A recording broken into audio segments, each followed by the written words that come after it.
There are a few things that I find very interesting. And, I'm pleased you focused on vitamin D Mm-hmm.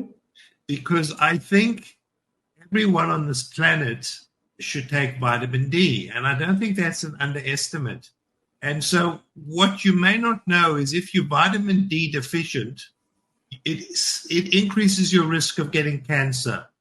There's a linear relationship between vitamin D deficiency and cancer. And the further you go away from the equator, the less UVB you get, the greater your risk of cancer. This has been well established. And now there's really good data. If you take vitamin D, it prevents cancer. Isn't that amazing? Mm-hmm. And cancer is going to become the single most important cause of morbidity and death. It's going to take over from cardiovascular disease. And it's related to our lifestyle and all the toxins we expose to. So vitamin D, not only does it prevent cancer, it's really very good for depression. Did you know vitamin D is highly effective for the treatment of depression?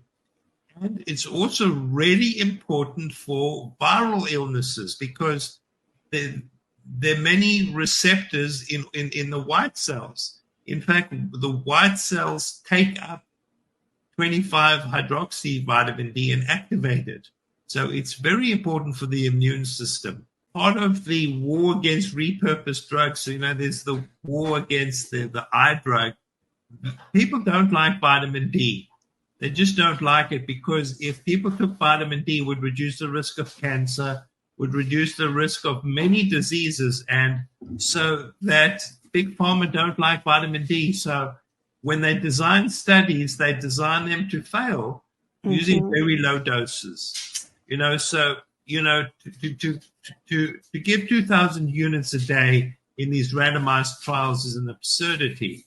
It's a tiny dose, but they do that because they want the studies to fail, and as they see, it doesn't work. Yeah.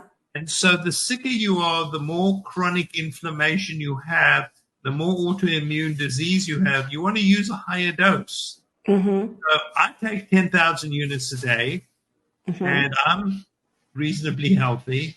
But you know what? If you have, chronic autoimmune disease, if you've got multiple sclerosis, you want to push up the dose.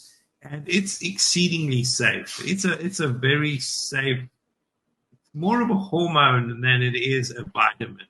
The sun, people die if they don't get sun. Yeah. So there's a really interesting study. They looked at women who were sun averse. These are women who were petrified of the sun and avoided the sun. If you avoid the sun, it increases your risk of dying by about 25%. Wow. So the sun is there, if Big Pharma could put a patent on the sun, they wouldn't sell it to you. They would. Sunshine is really good. And, I'll tell you something even more interesting is that sunshine prevents cancer. If you have a melanoma, the best thing you can do for melanoma is to go into the sunshine. Isn't that paradoxical? It is. And in fact, in Italy, there are spas that offer sun tanning excursions for people with melanoma to suntan. Isn't that remarkable? It is. It really is. The healing power of the sun. I mean, obviously you don't want a sunburn. You want the right amount, but this is amazing that the sun is actually, we are told such lies. It's You